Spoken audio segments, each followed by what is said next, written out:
குடும்பத்துக்கு ஆகாதவளை வீட்டுக்குள்ள வச்சிருந்தா குடும்பம் எப்படி உருப்படும்? அண்ணே விடுங்க அண்ணே. அவ தப்பானவன்னு இந்த அளவுக்கு நம்ம நிரூபிச்சதுக்கு அப்புறமும் அவ எதையும் நிரூபிக்க போறாங்கிறதுக்காக நம்ம எல்லாருமே சேர்ந்து அவளை இங்க இருக்க வைக்கிற மாதிரி தானே ஆயிடுச்சு. இதுல யார நம்ம குறை சொல்றது? இப்ப நீங்க என்ன பேசுறீங்களோ அது எடுபடாது. பிரீத்தி, நீ கொஞ்சம் அமைதியா இருக்கியா? சரி சக்தி, நான் எதுவுமே பேசல, போதுமா? அம்மா, இதுக்கு மேலேயே நாங்க இங்க இருந்து யாருக்கும் எந்த விளக்கமும் கொடுக்க நான் விரும்பல. நாங்க கிளம்புறோம். வா பவானி, ஒரு நிமிஷம் இரு.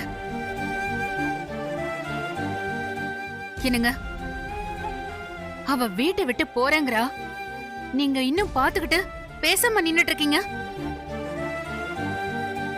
அவளை போக வேண்டாம்னு சொல்லுங்க. அவர் எப்படிமா சொல்வாரு? நானும் என் வீட்டுக்காரரும் இங்க இருந்து போயிட்டா அவர் மருமகளை குறை சொல்றதுக்கு இங்க யாரும் இருக்க மாட்டாங்கல்ல.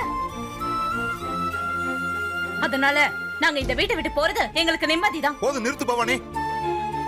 எனக்கு இந்த வீட்டுல எல்லாரும் முக்கியம்தான்.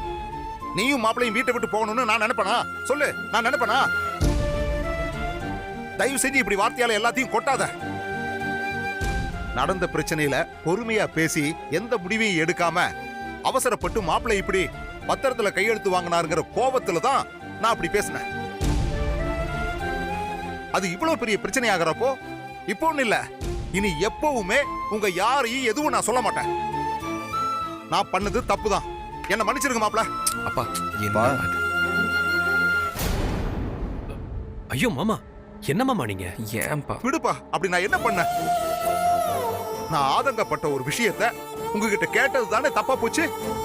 இனிமே எதுவுமே கேட்க போறதில்ல மாப்பிள்ள, போதுமா? இதுக்கு போய் குழந்தையெல்லாம் புடிச்சு இழுத்து பாவம் எப்படி பயந்து போயிருக்கா பாருங்க. உள்ள போங்க, உள்ள போங்கன்னு சொன்ன. பவானி, இங்க இருந்து போக வேண்டியவளை இன்னும் இங்க இருக்கிறப்ப நாம எதுக்காக வீட்டை விட்டு போனோம்?